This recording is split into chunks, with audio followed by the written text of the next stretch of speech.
Hello, everyone, and welcome to TEP Talks Professional Series, a groundbreaking new podcast dedicated to showcasing the diverse career journey and professional accomplishments of TEP alumni, brought to you by the TEP Foundation. I am your host, Stan Silverman, URI Class of 79, Tau Omega 402. It's my privilege to speak to TEP brothers across a wide spectrum of industries, gaining insights into their fields, advice for breaking in, and a realistic look at the day-to-day work behind some of the most impactful careers in the modern economy. Personally, I found so many of the brothers with whom I spoke to have such interesting stories. I'm sure that in addition to the educational benefit that you will gain from watching and listening to these professionals, the stories that they tell are just plain fascinating. So pick one, anyone, or pick them all. I'm certain that it'll be worth your while. Thank you and happy watching. Hello, everyone. Today, I have the privilege of speaking with Andy Gelsey, Phi Beta 260, started at USF and finished at FIU in '85. Andy is the proud owner of the Gelsey Pen Company. So, without further ado, here we go. So how are you? I'm great. How are you? Good. It's very nice to meet you. Nice to meet you finally face to face. Yes. So where are you? West Bloomfield, Michigan. So tell I me a little bit about yourself, your professional background. My professional background. I back-ended into retail some 45, 50 years ago. I When I was at University of South Florida back in 1979 and when I joined TEP, the Phi Beta Chapter. Um was active on the campus anyway, and I used to work on break. My dad was a mall manager in Miami, and I got a job at the local Sears. And I was working the counter, and I I was part-time, but I finagled. This guy was a long-term salesman, finagled. He'd pay me cash if I wrote the high-end cameras under his number. Okay? Because we were selling Nikons and this and that at the time. So I figured out if I wrote, as long as I wrote my minimum, but then wrote everything else for him, and he was paying me 100, $200 a month, on the commissions he got. John was like high up. I was his secondary salesman. Of course, it was a fireable offense, but no one knew about it. Right. I got the bug. Jump forward. I ended up working. I injured my back on campus, and I had to pull out of school. So I got a job working at Lord and Taylor. And I'd always wanted to have my own business and be, in that. And I kind of got the retail bug and got promoted through the ranks. Stepped back, went back to finish my degree at FIU, but always having a big heart for Phi Beta and TEP. Um, did it the old-fashioned way. I mailed a letter to Macy's executive training. Wow. Got invited to go through their day of assessment. Long story short, I was part of one of their classes, and I went through the Macy's executive training program.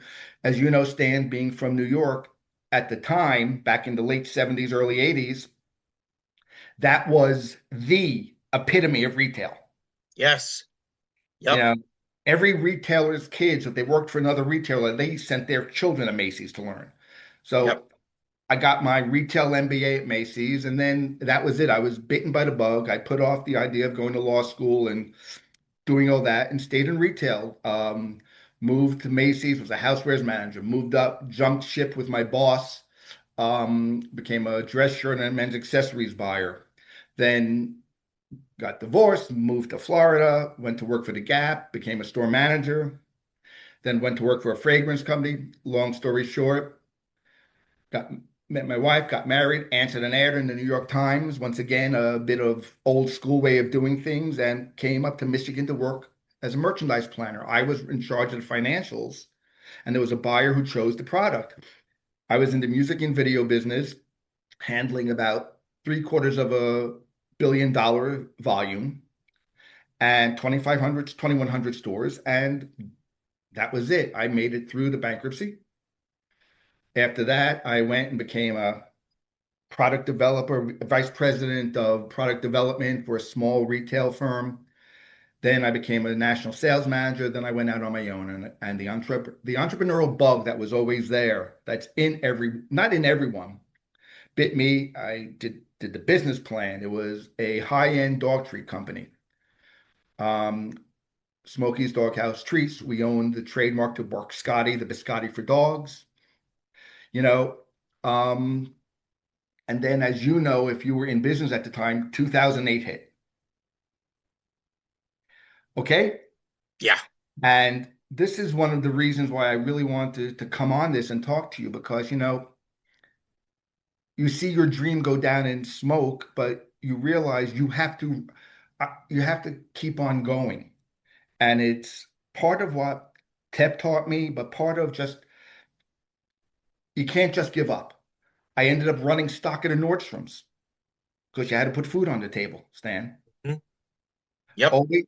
Always trying to find a way to get back into something. I was the victim of age discrimination from people not wanting to hire me because when headhunters would call me, they go bing, bing, bing, bing, bing. You hit every box they want. Then they call me up and they say no.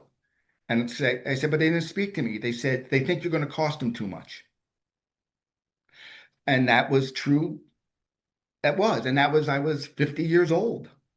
Or if you really think that you're worth 100 or 150 and they have a job for 50, they'll say he'll take it, but he's not going to stop looking. And now Right. we're going to train him, and that time was wasted. Well, and actually I had a headhunter resign from an account because she sent me the job description and I hit every bullet point. And they wouldn't even talk to me because I was willing to give on things. And, it made me realize it was time to do it on your own. So I started my dog treat business. And then to that, as I said, and that was after 2008. Then I started doing some other things. What do I like to do? I was a retailer. I'm a marketer. Mm-hmm. I started making small batch jams and jellies. Well, at the same time, my parents were living in Florida. We were in Michigan. I went down to care for my mom. She had a short bout with cancer, so I had to put that on hold. Then I became a consultant in the food industry. I was consulting on operations for small mom and pops. They would come to me and say something to the effect of, how come I'm paying all this unemployment? And I would go in and give them a plan. You have to write them up. You have to discipline, bum, bum, bum, bum. Everything I did in retail for Macy's, for Kmart, for The Gap, for Perfumania, all my career lines. And then they would say to me, I said, did you? Then they would still get upset when I didn't, when they still paid because they didn't follow my instructions. I did menu pairing. I did menu optimization, pricing optimization. Then we had a little thing come called COVID, if you remember that. Yeah. Okay. And they had to make a choice. Do they pay me or do they do it themselves or close? So that ended that. And at the same time, my son was in the middle of Central Michigan University with a hospitality degree. And I started thinking, what do I want to do? I need to do something. My wife bought me a class in pen turning when things started opening up. And hence, this is where we are today, Gelsey Pen Company. I created a pen for him, a pen and pencil as a graduation. I just wanted it to be a legacy that he could pass on. We don't have a big family. And I don't know about you, but you had your father's newspapers. So that was something you passed on. And if you go onto that Greylock website, you're always going to see your father's newspapers. Yes.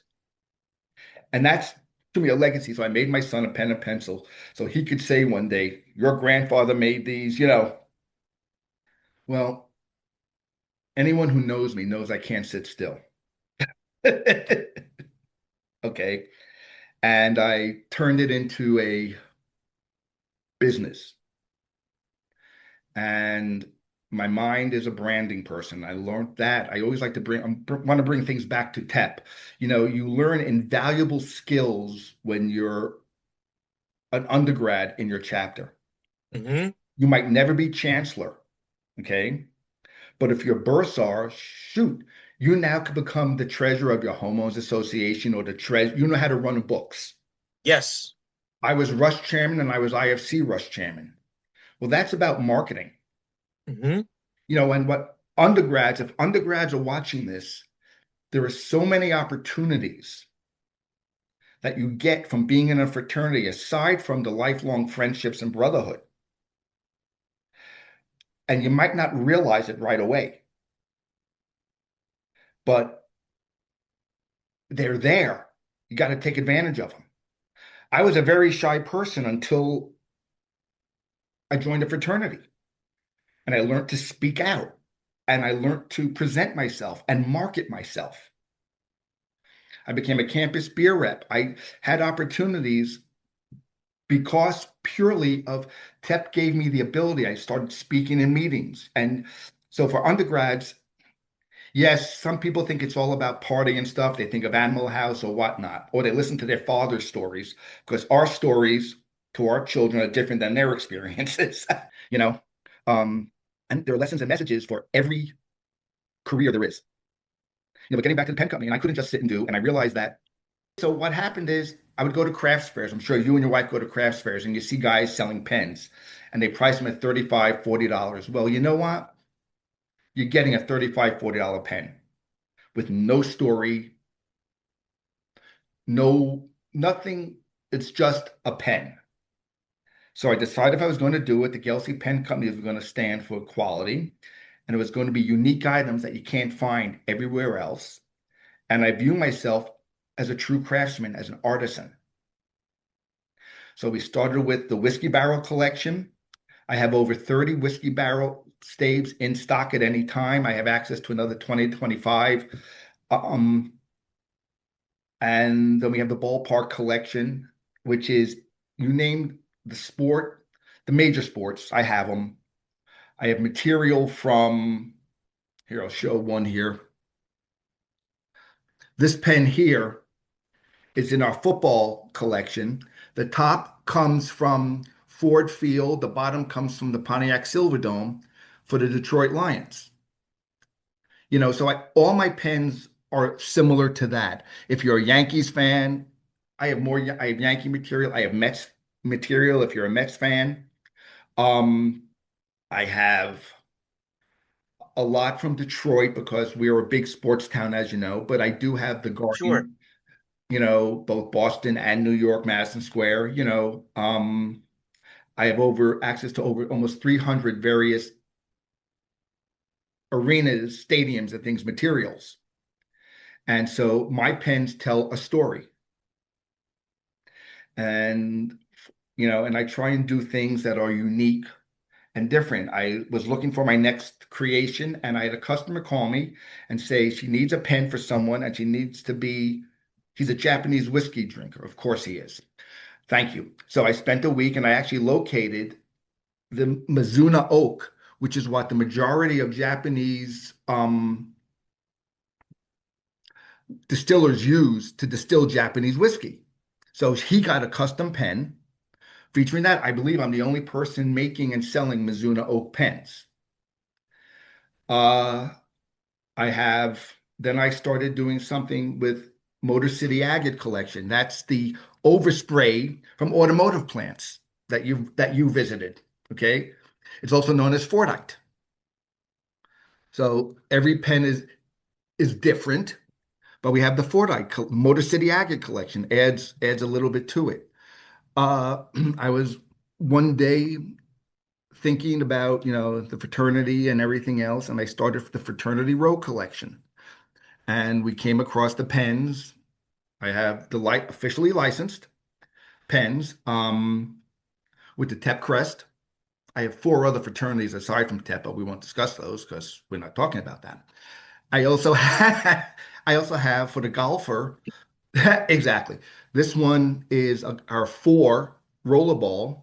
The bottom is pine from the Augusta National Golf Course. Okay. Everything comes with a certificate of authenticity. Everything comes with a pre-turned piece of the wood before I even craft it, and you get a full unique item. And that was the story of this. You know, it's about giving back, but it's about telling your story and uniquely telling your story. And once again, for people out there who are now in their 50s or 60s who maybe get laid off and things, I'm an example of what you can do. I'm a guy who couldn't draw a straight line between two rulers. Okay. I'm now making pens. Are you a one-man I'm a operation? one-man operation. I have my workshop and I have my office in the basement.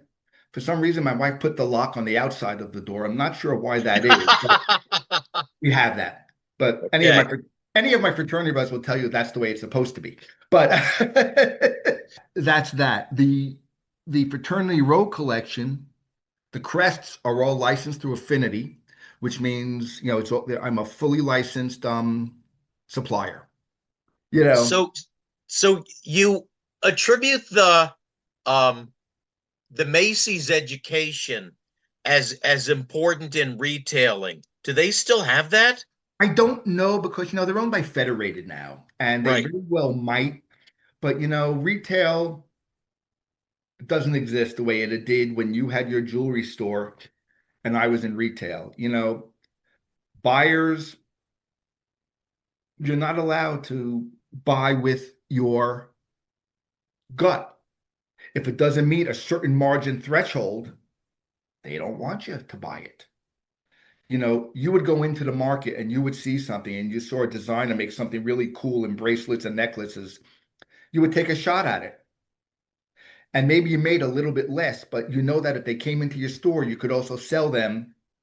They come in for that, they're going to buy Y, you know, and they don't have the thought and they're all controlled and AI does a lot of it. So retailing is going away. I mean, I don't know anyone who wants to be a retail buyer anymore. I don't, So I'm sorry, you were going to no, say go ahead. something. No, no. So one of the questions I had for you is I go to Macy's and I'm looking for a white button-down shirt in a 1732-34, and they tell me you have to go to the website to order it. Yeah, And I'm thinking, isn't that just a basic? it used to be. What they're doing with inventory control. The funny you bring up dress shirts. I was in the dress shirt department, and one of the reasons why I was hired as an assistant buyer, associate buyer in the dress shirt department was my hard lines background. And we had a Macy's exactly. We had one warehouse. It was in Bloomfield, New Jersey, I believe, or Broomfield, New Jersey, I forget. That was only for white and blue dress shirts, basic dress shirts.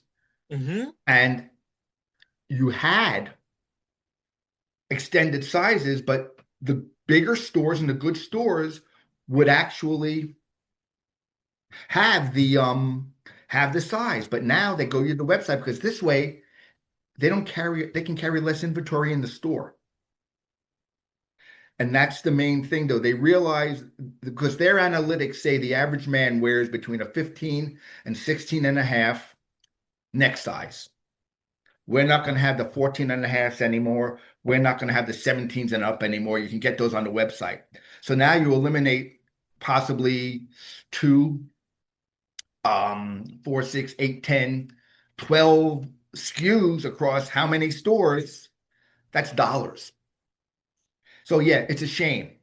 And that's what, and everything's homogenized. You go into a Macy's, you see brand A, you go into a Kohl's, you see brand B. They're probably all made out of the same factory.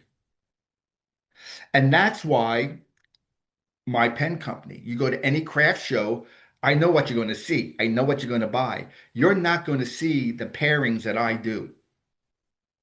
Okay. You're not going to see the things that I make, but you're going to see the same guy have the same $1.50 that they paid for blank with the same $4 components, and they're going to charge the same $20 for it. Dress shirts are the same way. It's sad. And on top of it, you can't find the help anymore to buy it. No, you can't. You know, So, okay, tell me, how long have you had the pen business? 2018, 2019, I Okay, started it, and it started slow. And officially, I'm retired, but last year we had our best year. We tripled our sales from the previous year.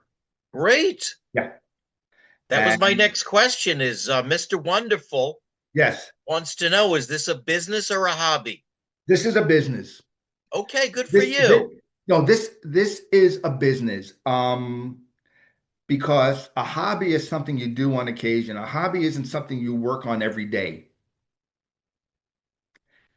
Most days out of a 7 day work week, I'm in my office on average at least 2 hours a day, if not more, either doing administrative, either coming up with a brand new line, which I just did last week. I have a whole new line of pens that are coming out. So yeah, this is a business. Okay, good, You know, it's not, good. I'll put it this way, I'm not going to buy my retirement home from it, but it is a business. It And supports you. it supports me. And you know what? It's starting slowly to pay for the expenses. And I pared a lot of the expenses down, and I'm starting to pay back the investment in it. But it supports me another way. It keeps me mentally, fit, and it gives me purpose. And that's something that we all need at every stage of our life, Yeah, yeah, we certainly do. you know, and it's a creative outlet I never thought I had. And the fact that I can give back by doing the fraternity pens. So there is an important give back proponent to me from for anything I do. I know this is sponsored through the foundation, you know, Yes.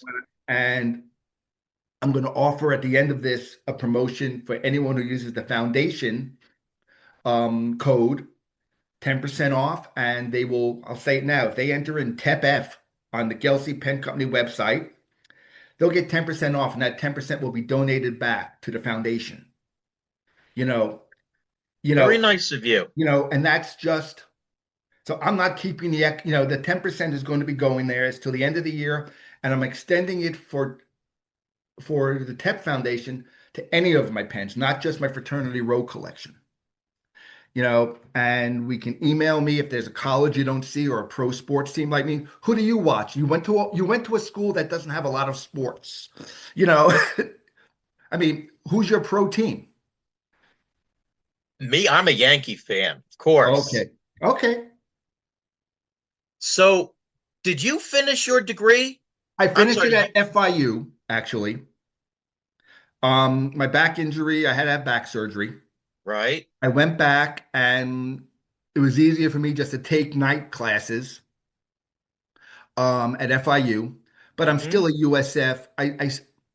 I'm still, my heart still goes to USF. Right? My fraternity brothers are some of my closest friends. Um, and it's, I got my degree. I could have gone back to USF, but I would have, at that point, I just needed to finish the last year of credits, however much I needed. What is But your degree in? political science, Okay. the minor in political theory, because I wanted to go to law school. I was thinking about going back to get my MPA. And then, as we said about retail, life took over. Um, I, some family issues happened where I couldn't go, and I realized retail at the time, I saw a path and I saw a light. Hmm.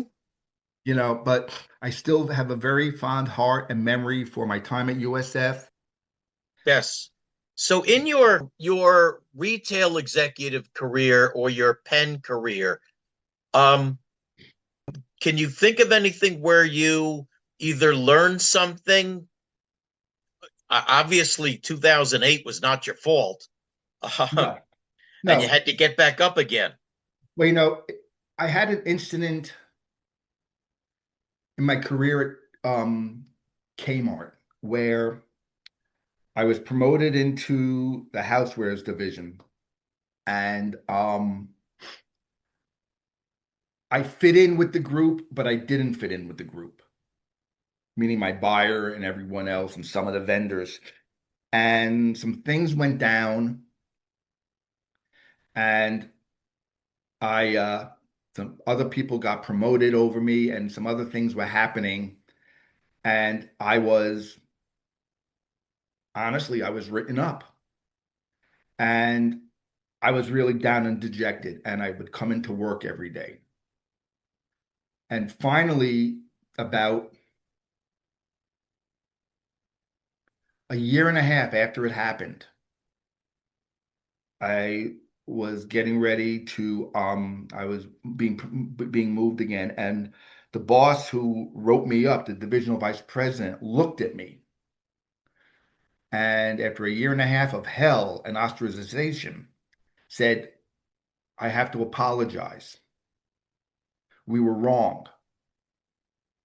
We never should have done what we did." But it did. It was to a point where I'm looking at my wife going, "I can't deal with this anymore." I'm being blamed for things and doing things, and they wrote me up, and he actually purged the write-up out of my personnel file. Wait, were you written up because you had a temper tantrum that they didn't No, promote you? I was written up because a vendor came and complained that I didn't buy his goods, and he claimed that I gave him a verbal commitment and bum bum bum bum bum, and I didn't return phone calls, and I was difficult to deal with. And basically, I was the one caught in the middle when there was some other stuff going on um, in the business where there were other investigations. So I was scapegoated when And everything that's came out. why That's why I and was that's why you were not promoted and the other people were? exactly. They were Okay, part of I get it. everything. Yeah. Got it. And basically, I was persona non grata, and I was like ostracized, I said. And then afterwards, as I said, about a year or so after that, my boss called me into his office and he said, "We were wrong. I was wrong. I should have believed you. Um, the damage was done, but I was still appreciated." And then in 2008, and I got back up and I stayed with it. I didn't quit and I pushed through. 2008, your dream. I spent months writing this business plan. I had a trademark. I won best new product at a pet show. Things were great. And then they weren't. And it was hard. When you see your dream that you worked for, and I was a little bit ahead of the curve, just get flushed away. And once again, I was lower than low. And I remember being at Nordstrom's running stock so I can bring money into the house and running into a friend. And they said, "Oh, you're shopping." I said, "No, I work here." And you would have thought I said I have a contagious disease. And I can't tell you though that. And then another person said to me who I thought was a friend, said, "I couldn't do that if I lost my business. I couldn't just go out and work like what you're doing. Why are you doing it?" And I said, "Because I have a family." And it wasn't until I don't know, I read an essay my son wrote for College of Things, and one of the things he talked about was his role model father, who always taught him how to get up and wake up every day. And yeah, I was low. I don't deny it. I was at a breaking point. But you know what, Stam? Things have a way of working out, but Hmm. you have to control your own destiny. Okay. 3 years ago, 3 years, no, 4 years ago, I was diagnosed with kidney cancer. Okay. Sorry. And no, it's all right. And I subsequently had surgery and they removed it. And coming this April will be my third and final doctor's appointment. But I realized something, I look at every day and I take every day. You become very selfish because you never know what's going to be thrown at you. And I Hmm. look at and then I look back at my reaction of being beaten down, losing my business, and I'm thinking, shoot, I could have died of cancer. What's worse? So you know what? You get yourself up and you wake up every day, and every day might not be the greatest, but you do it. I did have those challenges and I learned from those challenges. And in this business, I'm not making the same mistakes I made with my dog treat business in some ways. Okay. And I did learn some things. So, yes, everything is a learning outlook, so to speak. So now we have two businesses. What is your outlook on the small business entrepreneur pen business that you're in? And what is your outlook on retail? Well, I'll address retail first, actually. I think Okay. retail is in such a state of flux right now. I mean, I think everyone knows Saks just filed for bankruptcy with Neiman Marcus. You look at the availability of products out there from a department store level, you couldn't find your dress shirt. You know, that's indicative of how the market is changing. We can order anything through Amazon. Okay. However, that doesn't replace the touchy-feely. You want to see something, and I think retail's in for a change. I think you're going to see a resurgence and this is my opinion, in small towns and, excuse me, small areas of the mom and pop, or not even that, small regional businesses, if they can survive economically and offer the uniqueness. And unfortunately, the main uniqueness now is customer service. Yeah. Good You luck know, with that. yeah, seriously, and I look at it and I look at what I did with my dog treat business. I made a conscious effort when I wrote my business plan, and it was in my business plan, not to go after the large big box stores. We were only going to market to the small pet shops. And if 2008 hadn't happened, I would not be in a pen business right now. I would probably still be in my dog treat business. Hmm? Um, because I made a conscious effort to market towards a segment that was being hurt by big box. Mm-hmm. My pen business, I have a store in New York City that has my pens. Um, Small business entrepreneurship hopefully will never die because it's the backbone of who we are. And you got to be unique. What's happening now, though, is you're seeing these small businesses, people our age, our children don't want the business anymore. No, Okay. No matter how lucrative it is. But yet, as a small business owner, yes, you don't have as much time off if you were an executive with Seiko Watch Company. You worked Monday through Friday, you did your job, you came home, you were there on the weekends. When I had my dog treat business, I still found time to go to my son's school and go on field trips and go to concerts. So I had a work-life balance. I think I'm a better businessman, and you're probably a better businessman after your pitfalls. It's like than your successes. How do you take the setbacks in life, in your business, and make them a positive? And that's yep. and you can't teach it. But that's my frustration right now with everything. And I do my business and I throw things out. I just developed a new brand, a new line of pens because I want to generate more sales, more uniqueness. And I'll start marketing those. But, it's we're an entire generation is losing out. My great grandparents owned a catering hall and movies theater candy concessions in Washington Heights, New York. I never knew this until later in life, how successful they were. My grandfather and his brother took over their father's furniture store that was at 33rd off 5th near the Empire State Building. Um, because their father was sick and they had to put off going to med school and law school to run their furniture store. So and they did what they did. I don't think this generation would do that. And it's a shame because we're losing out on brilliant people in the entrepreneurial world. They teach entrepreneurship now. I don't know what they really teach in it. Look at my practical experience, starting with Macy's, starting before when I was just a department manager. And, you know, I had a senior executive one day. He asked me about business. This is my first store visit with the senior executive, and I gave him what my boss told me what to say to him. And he pulls me off to the side, puts his arm around me. We walk down the aisle, and he looked at me and said, "Save the adjectives." He actually used an expletive. Save the effing adjectives. What do you know about your business? And I went off and rattled everything about my business that I knew. He said, "Why didn't you tell me that?" I said, "My boss told me just to talk in generalities." He said, "No, this is what you do." I learned more. You learn more practical. Mm-hmm.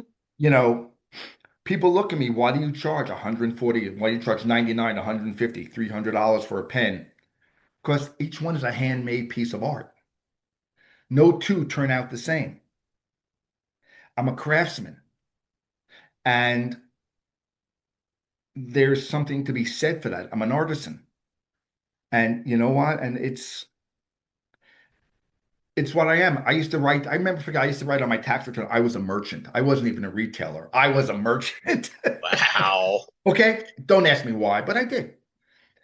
So life is wasted. The knowledge is wasted on us sometimes. I wish I could pass some of the common sense knowledge on to my son and other people because I think they would be better served by it.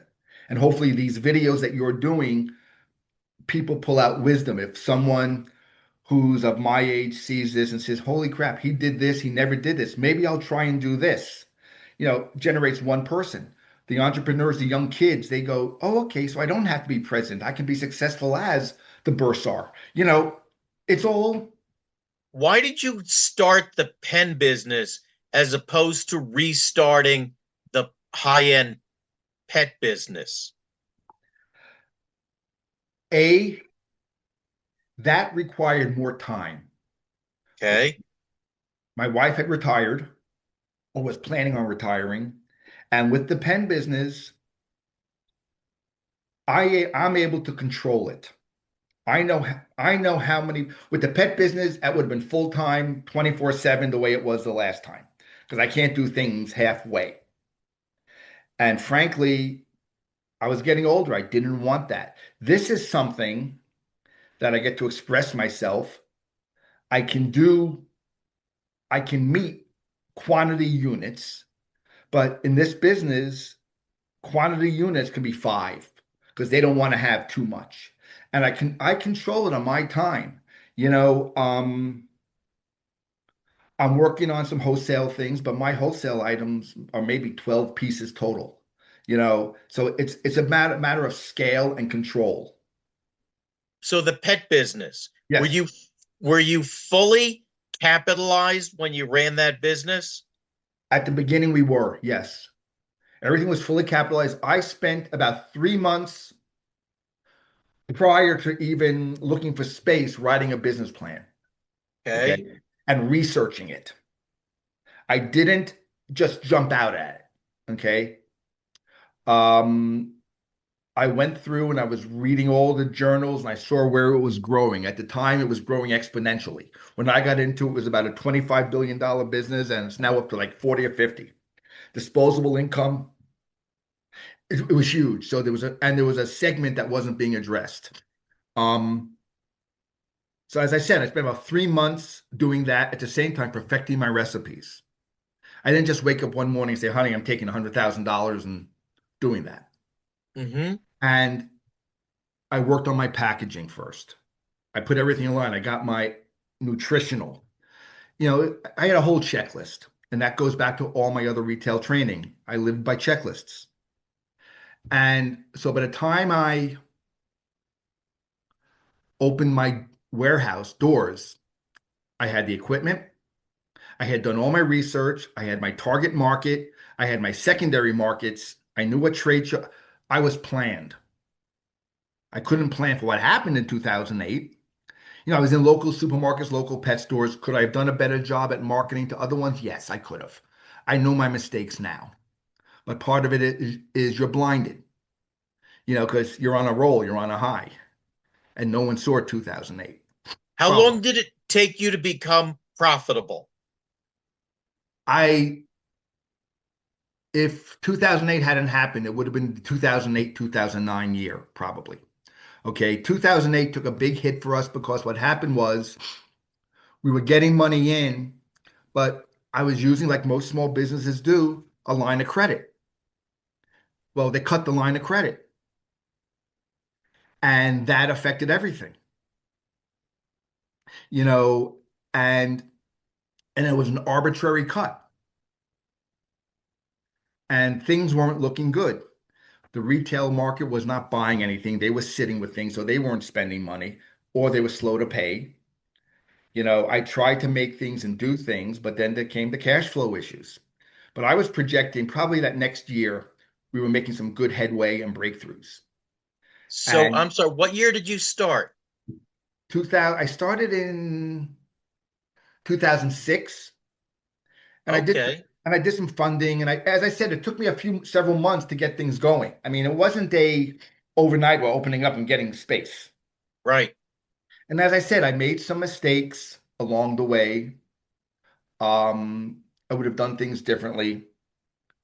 But I don't think that if 2008 still happened, we would be in business because there was a big shakeout of the market because customers who were going to buy all of a sudden weren't selling. So they didn't make room for things. Right. But I had a whole marketing plan, and I was about to pull the trigger on several different marketing items, and it unfortunately it didn't happen. And I look back at it as a learning experience, totally. you know, and when I started the pen business, I did the same thing. There's not as much data on it, but I did a lot of foot on the ground data. And I saw what people were doing and I saw what people weren't doing. All my pen components that go into the pen, I personally test. And if I don't like it, I don't use it. So I honed in on my quality. I honed in on two or three suppliers. I took the same level of intensity before I even launched the website to launch my pricing with my spreadsheets and my graphs and my matrices, creating my brands and the subsets, and doing everything as if this was going to be a $5 million business. I treat it that way. Everything has a brand. I have a font. I have a color scheme. I do things in a Everything's way. coordinated. Exactly. Everything is the way I was trained. Um, I priced the way I priced, and I'll give you an example. Small businesses were hit with all these tariffs because a lot of stuff comes from overseas. Well, because I made a pricing structure the way it is, I'm pretty much tariff proof for a while. Okay. Because I don't have to raise my prices. Even if my components go up 50 cents or $1 a piece, I'm covered. So my retail, I can hold it. But that I wouldn't have known to do if I didn't have all my other background. Sure. You know, When so did you start the pen business? as I said, about 2016, 2017, right around COVID, beginning of COVID, 2019, we started it. I launched it and with my website, and I launched it with the ballpark and whiskey barrel collections. And then word of mouth, I started doing a lot of commissions. And every day I honed it down even more. I but it's that intensity that I took to when I was at Macy's, when I was at Kmart, when I was at Perfumania, wherever I was. It's like I live for data, So and I you were fully capitalized in the pen business when you started the pen business? yes, yes, If you had to support a family on what you make in the pen business, would you be able to do that today? no. But I say that at this way. If I had to support a family, I would have other products that could probably generate business to do it. Okay. Um, I wouldn't have as many high-end pens. I would have a lot more moderate. I would be doing a lot more shows. I would be selling on various sites to do things. You know, it's important when you start a small business to be capitalized to a point, but you also have to realize, like for example, in my cost of goods, I have a, a number that accounts for my time. And that's where a lot of small business owners make the mistake. You're making Yes. the pen, but what they don't realize that in this pen, you have X number of minutes getting the barrels ready for this pen, turning this pen, and assembling this pen. And Yep. before I put my profit into this pen, I have a number in there. So I could probably do it, but it would be a different line of pens, and I would be out there aggressively marketing a little bit more. But, I don't need it to support that. But my ultimate goal is to have it where it supports itself. That See, that's why I ask you is for the young person who has that entrepreneurial spirit, I kind of want them to know how long it's going to take them to be able to live off of this, to say to the employer, I've started this part-time and now I'm ready to I, leave you and do this full time. when I look at everything and I look at what the charts and I look at the way you do a business plan, first of all, you have to do a realistic plan. Okay. And that's what it comes down to. And there were many areas that young people hearing this can get not even just the capital, the venture, the advice, be it score, be it fraternity talks, and say, "Hey, Andy, can I call you?" There are various ways because here's the deal. It's great to have an idea. It's going to save, I would say, between 3 to 5 years if you do everything, but you have to plan it. And you also have to be fluid. Understand a plan is a roadmap. All because you said you were going to make profit by December 1st, but that was assuming A, B, C, D, and E came through. Well, A, B, and C didn't. Everything has to move on. And you have to be forward thinking, always thinking ahead while maintaining what you're doing and adjusting. And unfortunately, a lot of this younger generation is impetuous. They want the success tomorrow, and they need to have patience. And it's not going to be unless you invent that overnight widget, but you better do your homework and you got to do it right because most small businesses don't survive probably because of poor planning, being knowing the business market, capitalization, and then knowing how to market. And also sometimes being taken advantage of by someone saying to you, I can market your business online, and they're just out for money. Learn how to do things yourself. I mean, most things that I have done with regards to my marketing materials, in this case, in this round, I've done everything I've done by myself. I hired someone out, a graphic artist to design my website. I have someone who's on contingency that I use for social media and things and help me with some of the branding. But anything that I've designed, my certificates of authenticity, my About Your Pen cards, um, comes from me. I print them online. The last time I did it, I spent a bunch of money on packaging and professional colors and everything else. So you can do things one of two ways. But this time, all the branding is me. And Okay. you don't realize what you can do and how you do things. And I've designed my certificate of authenticity and learned from other people. Imitation is the best part of flattery. And you have to make things seem, you want things to seem as real as possible. I used to tell people when I had the doctor business, I want people to think that it's not just one poor schmuck in a bakery standing on his feet for 12 hours a day. I want people to know what it is. I mean, it's to the point where on my About Your Pen card, I mean, my pen cards have a little seal that I've gone out and printed with a number. Every pen gets a unique serial number with the turn date. What kind of ink cartridge you get. Um, about your pen. You know, everything is so I want it to be as if you're buying a Mont Blanc. but you're not. Okay. You're buying a Gelsey Pen Company pen. You're getting things. My pen boxes I have embossed with foil with my logo on it. Everything's about branding, um, getting your image out there. Uh, and I'm constantly creating things. I just created a new line of pens called the Leaf and Barrel Collection. It's a combination of whiskey barrels and cigar boxes. And I merged the two together, and I have a brand line of pens coming out, and no one's really doing it. And I have a series of pens that all the components are made in the United States. So it is a little bit higher end, but I know that that appeals to a lot of people. So everything with me has to have a brand and has a story behind it. Okay. Fraternity Row Collection. Yes, I have TEP. They were my first, but I had to be legitimate. I have four other ones on the line, because the whole world isn't TEP. No, unfortunately, it's not. Right. Minor detail, but not a minor detail.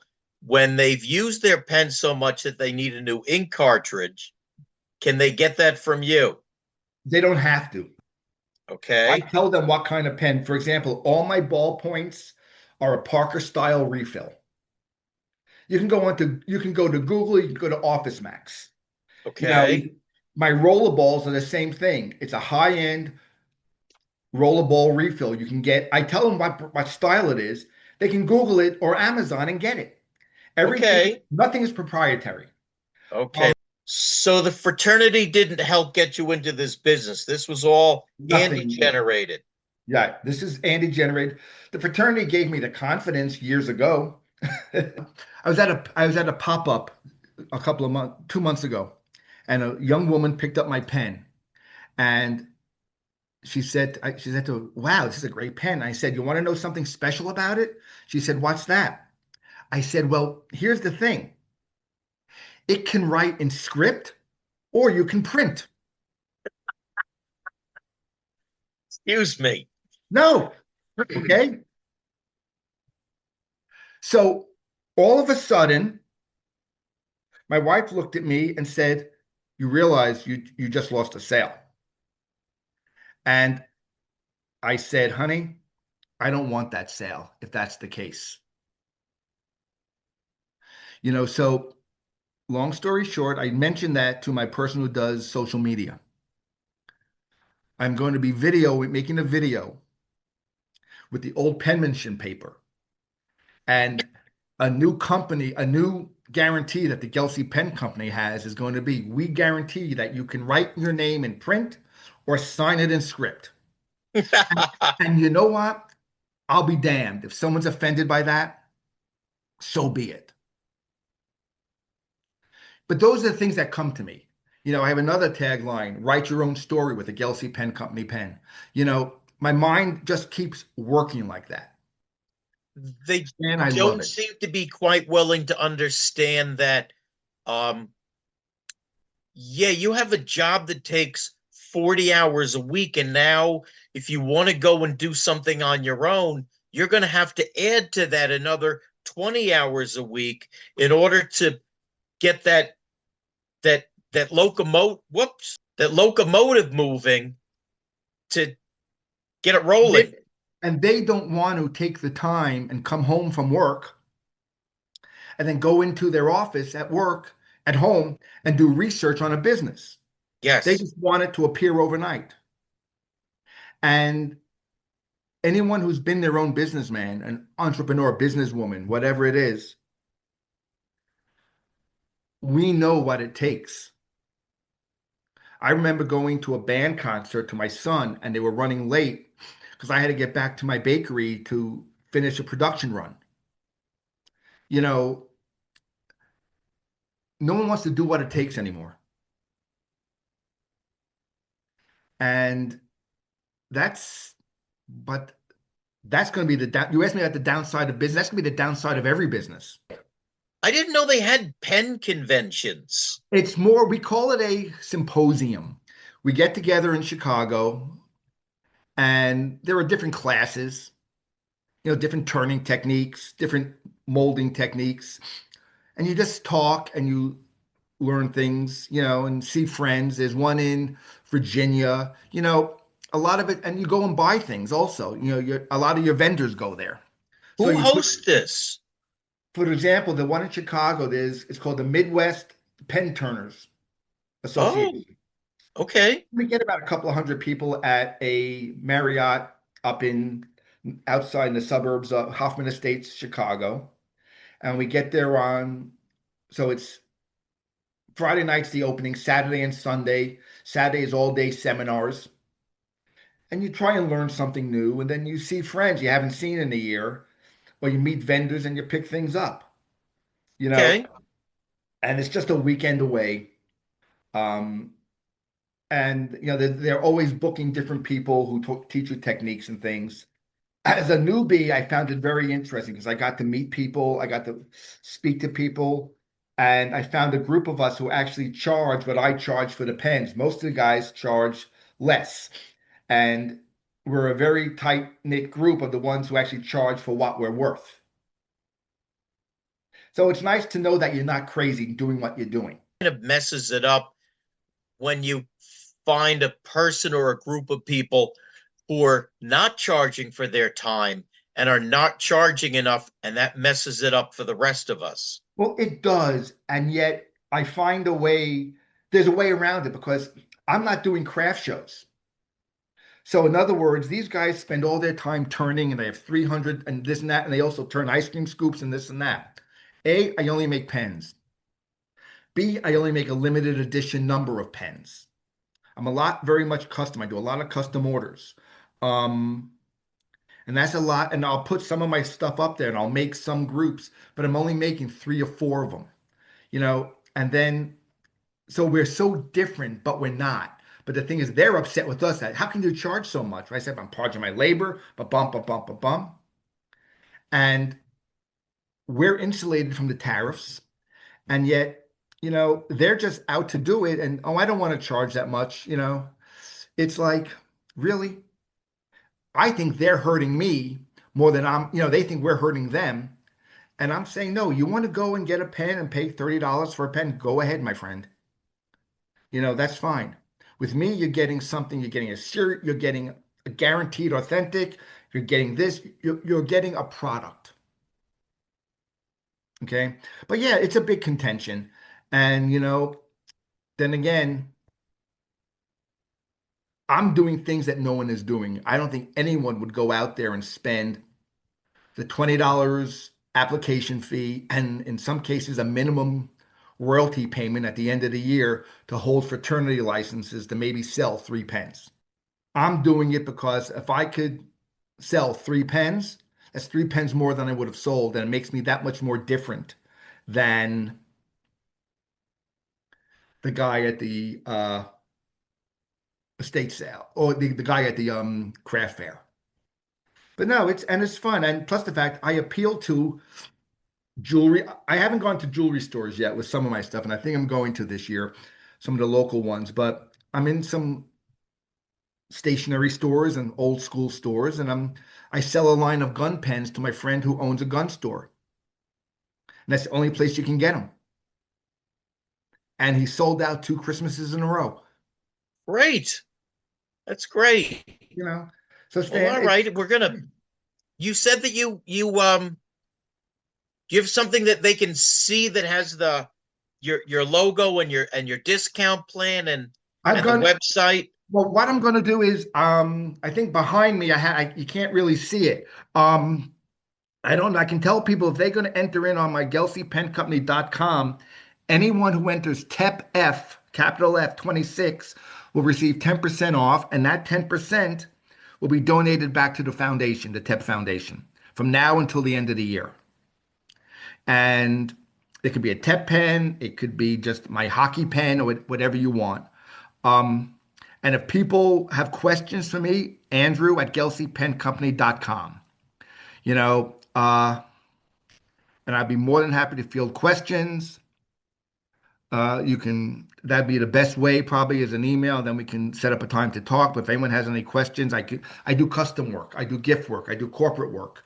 But I'm here. Those were the two ways, and by giving the TEP F26 will be entered into this into the pen system, and hopefully the foundation will get some money.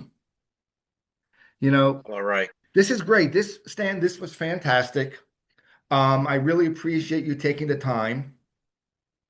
It's always nice to meet I, with other TEP brothers who are do the same thing.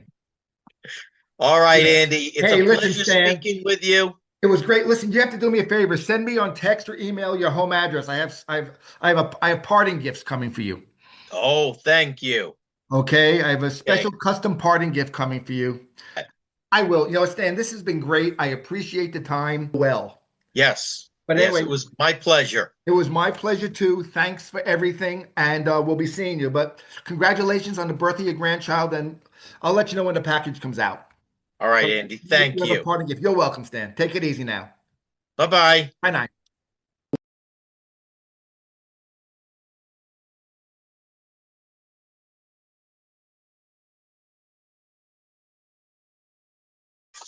Hello, everyone.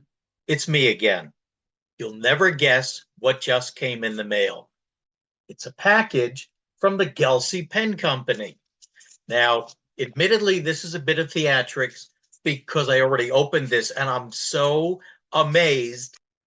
Okay, now look at this.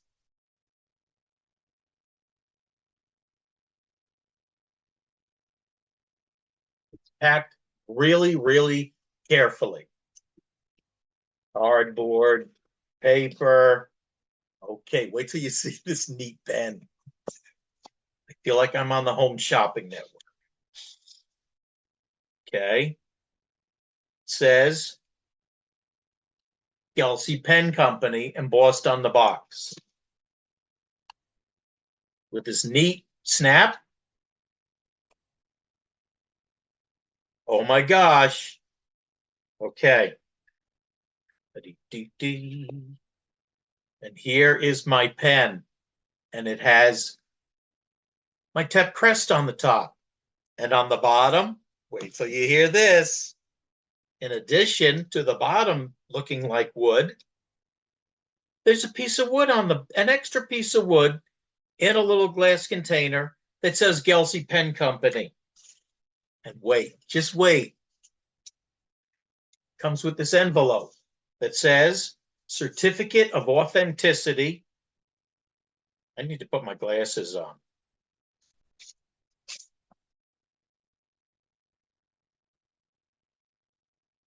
About your pen. And then it says Fraternity Row Collection. And when you open it, you get a thank you note from Andrew Gelsey. And then you get, and it tells you if you have any challenges, contact, there you are. If you have any challenges, contact Mr. Gelsey and he will be happy to help you. And then you have about your pen. This wood came from the old Yankees. This wood came from the old Yankee Stadium, from the seats when they took the stadium apart. And it has the different collections, and it has his certificate of authenticity. And then you have a certificate of authenticity telling you, come on, telling you that the wood is guaranteed to have come from the seats at the old Yankee Stadium that was taken down in 2008 with another certificate of authenticity. So you unscrew the cap, you have your rollerball pen, write a check. Yep, writes really well. And Andrew, I really, really, really want to thank you. And I'm really amazed. This is really cool. Thank you. Bye-bye.